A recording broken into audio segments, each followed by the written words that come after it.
Good morning.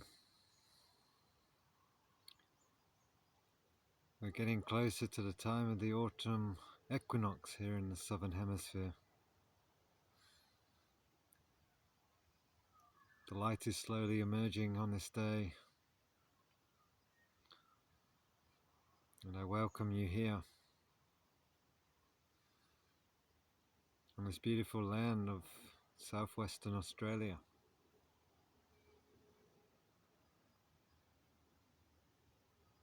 the home of the Wardandi elders, and I give my respects to these ancestors and to my ancestors.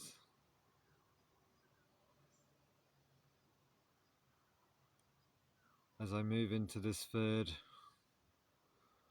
week of my ceremonial healing channel,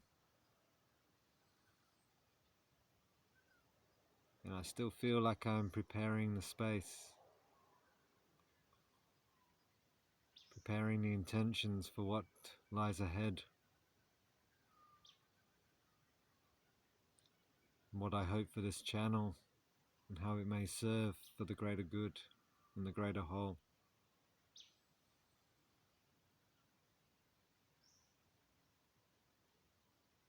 And I welcome you here this morning. Welcome you here now. Let us take a deep breath in.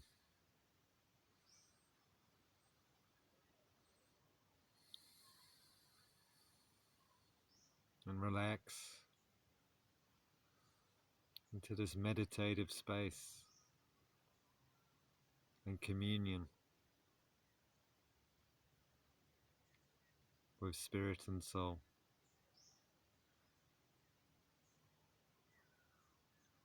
Communion with the heart.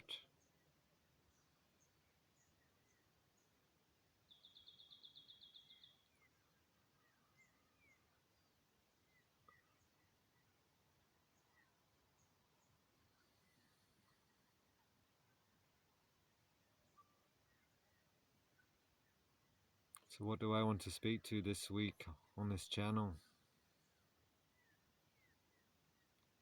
I want to explore deeper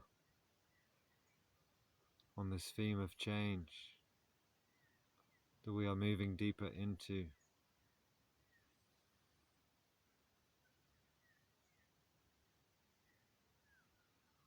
And this growing acceleration and evolutionary push for humanity to shift from one way of being on this planet to a whole new way, however that looks, which still feels quite unknown.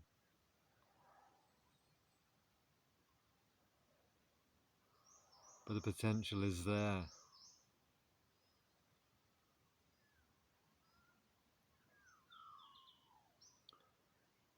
To grow and to be in a better, more wholesome relationship with ourselves and with each other, and all aspects of creation.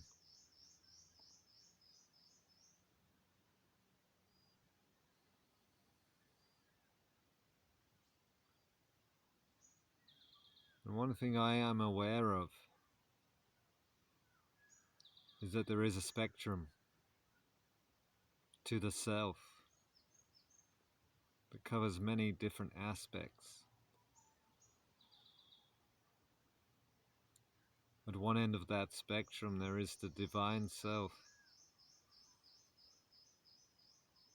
that is fully on board with that process of change, has no point of resistance to it, has full total awareness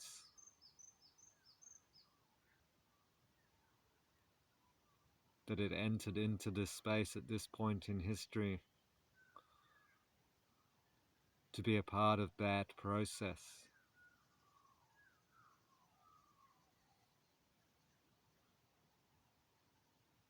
that aspect that does not fear what is being lost in that change.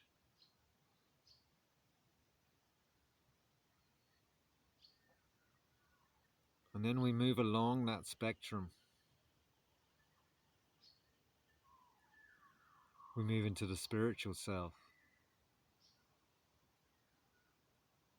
that may not be fully on board, but which yearns to be aligned with the absolute and ultimate truth.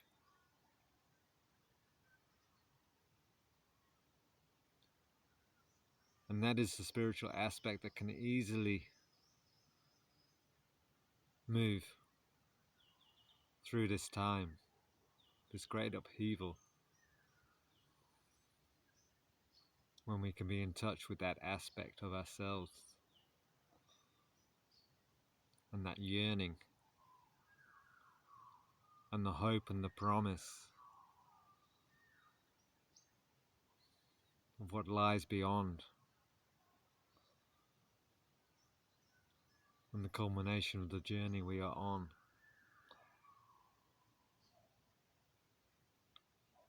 And then we move deeper into the mental self. And that mental self can also, not as easily as the spiritual self, but can still grasp the concept and the idea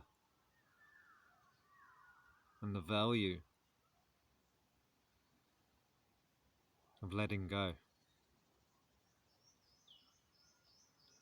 releasing attachment to the past,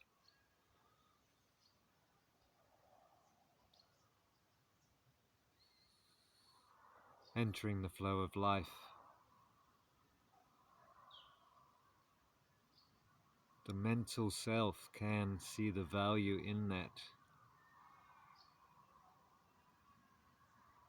once it begins to awaken out of the hypnotic, controlled states of collective conditioning.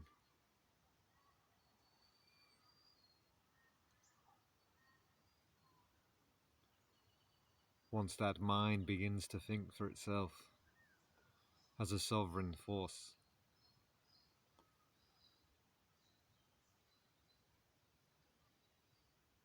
More focused and freed from distractions.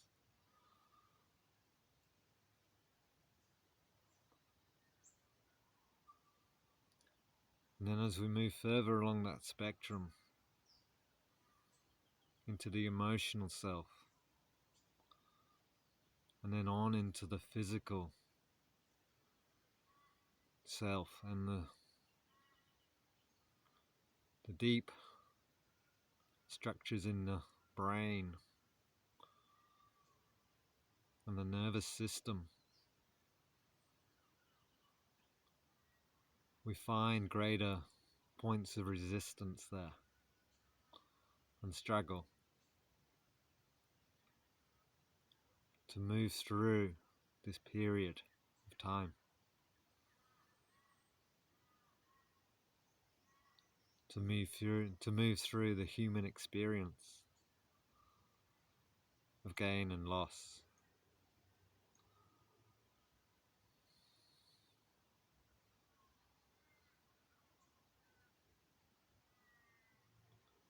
Now, in the past, there was a great tendency to be in a state of fragmentation, to choose one end of the spectrum over the other, to split spirit from the body,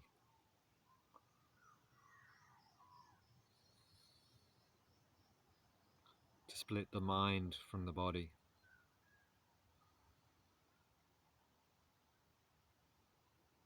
And the great belief was that we had to move to one end of the spectrum,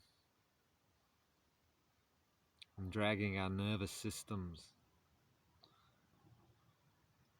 our brains, our emotional self along, kicking and screaming. and trying to ignore its cries.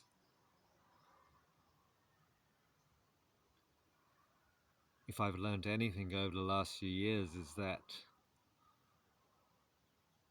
this way of doing it is no longer valid.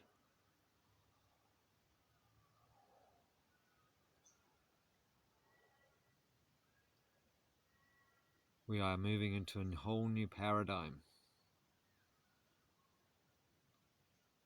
that is based on unity, wholeness, and most importantly, the way of love.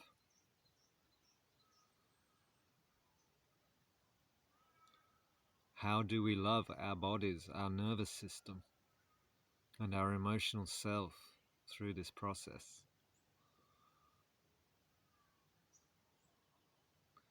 How do we make space where we don't necessarily abide by those cries and act upon them, but we still give them respect and validity and understanding, and not just charge on ahead,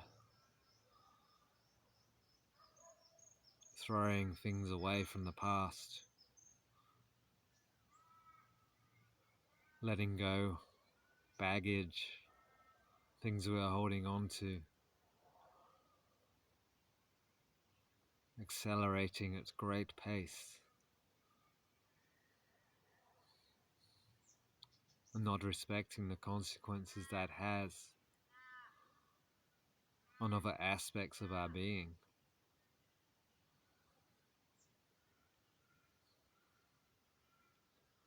Being in such a rush to evolve and change and move that we do not honor the process, the grieving process, the integration process.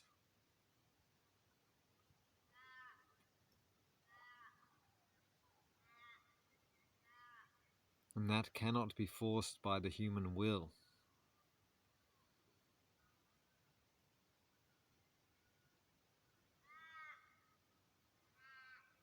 but comes about by a deep surrender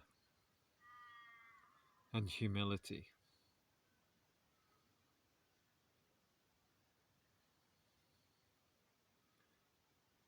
And so in a sense, the ceremonial space that we enter, what we lay down here at the altar,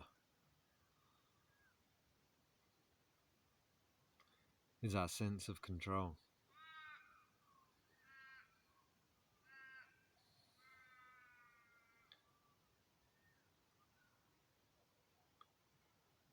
It's a realization that by our own selves,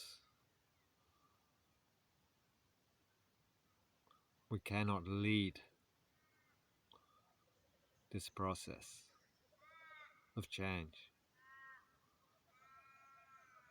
That left to our own devices,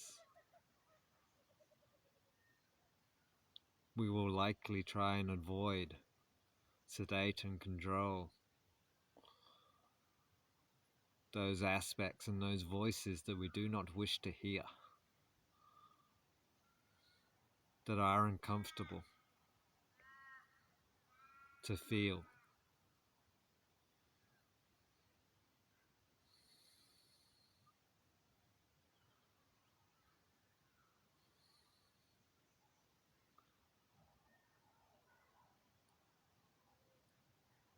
As a parent myself, I know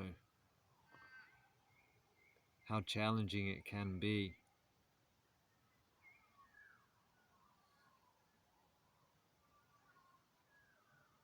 to surrender control,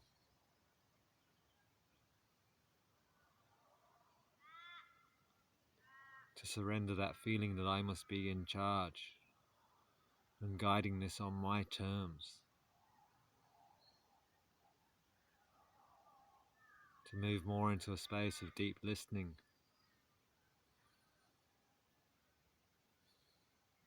as uncomfortable as that feels at times. As the child moves through its development and its own process,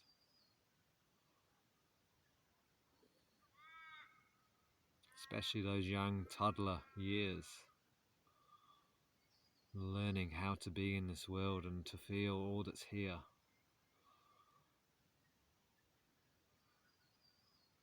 That is where a lot of the trauma we carry comes about in those formative years.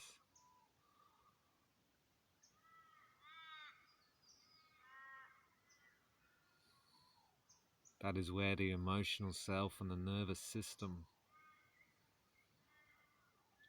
become set in a point of stress.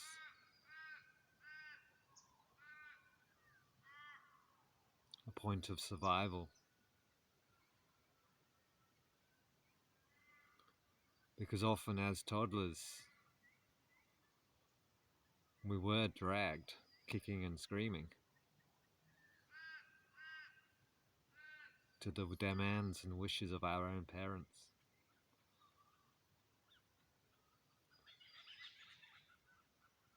Who could not hold space for that phase of development.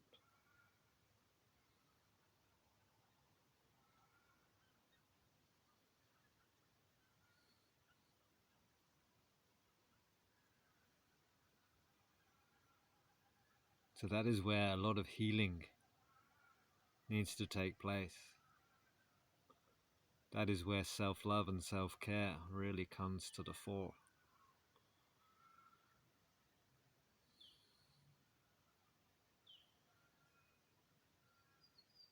In a well-run boardroom, all voices at the table are heard. Everyone has the chance to speak.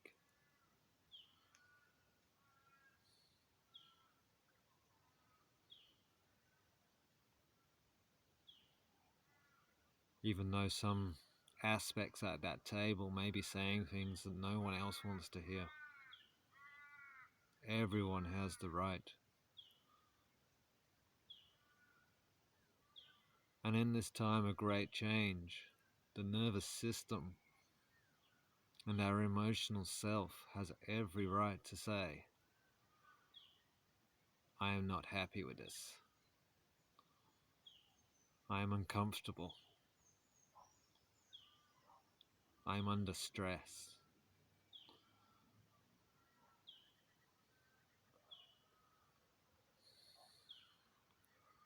I just want to fight this or flight this.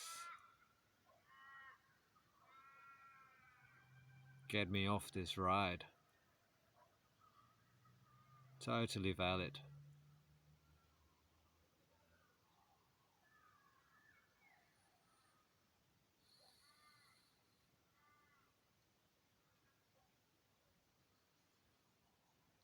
So how do we bring that voice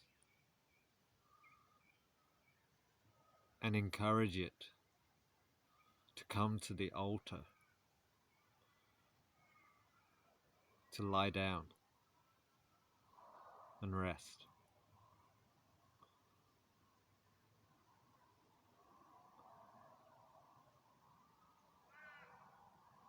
That is what the invitation is here.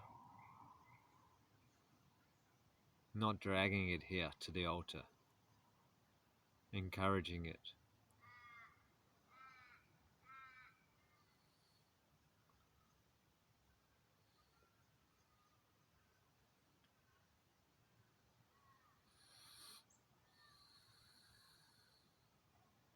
And this is where the Divine Mother comes in.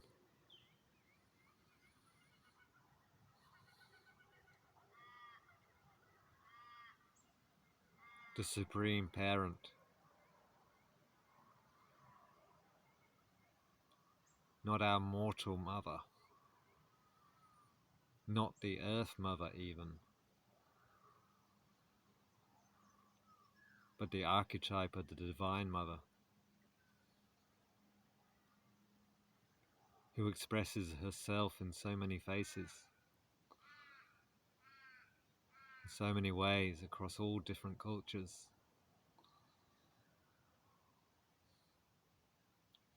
Embodiment of unconditional love and compassion.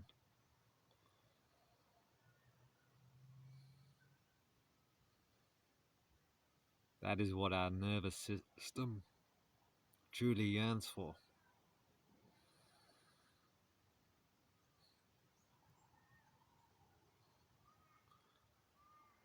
Is to lie down in her grace.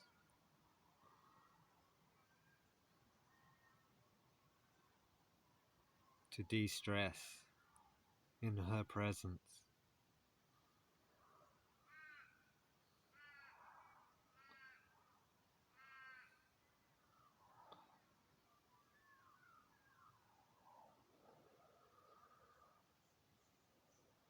And the ceremony we create on the spiritual path is that point of union between the two.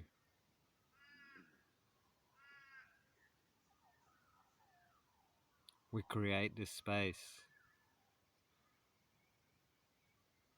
where the nervous system can enter and the Divine Mother can enter.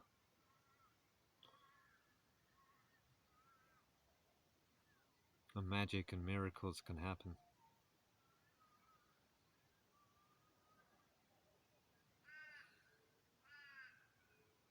And there's no agenda here.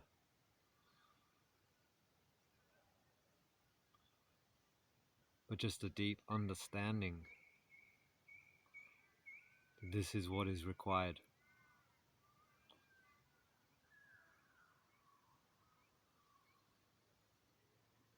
On this path of wholeness, integration,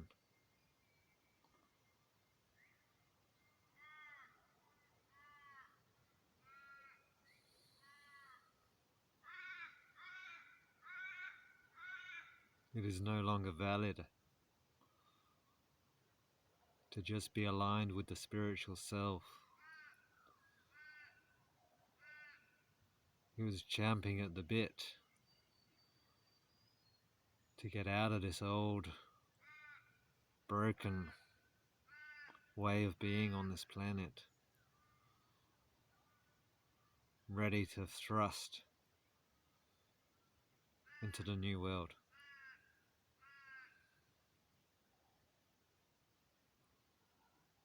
The new world is here and now. The new world is the loving heart.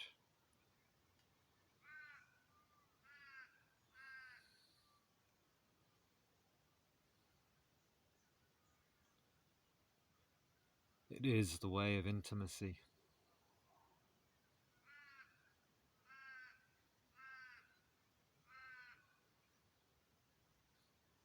Guide me, Divine Mother.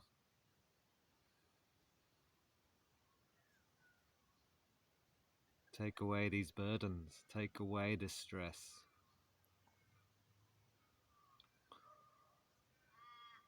Calm this system down.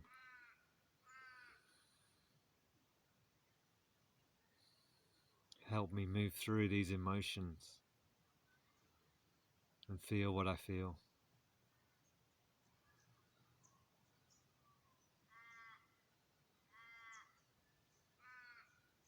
So that is the message for today.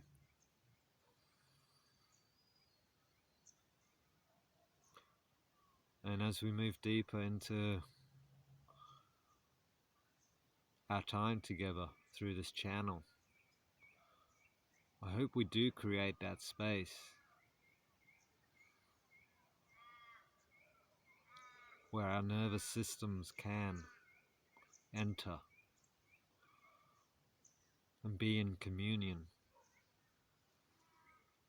and unification with that love and compassion that truly heals.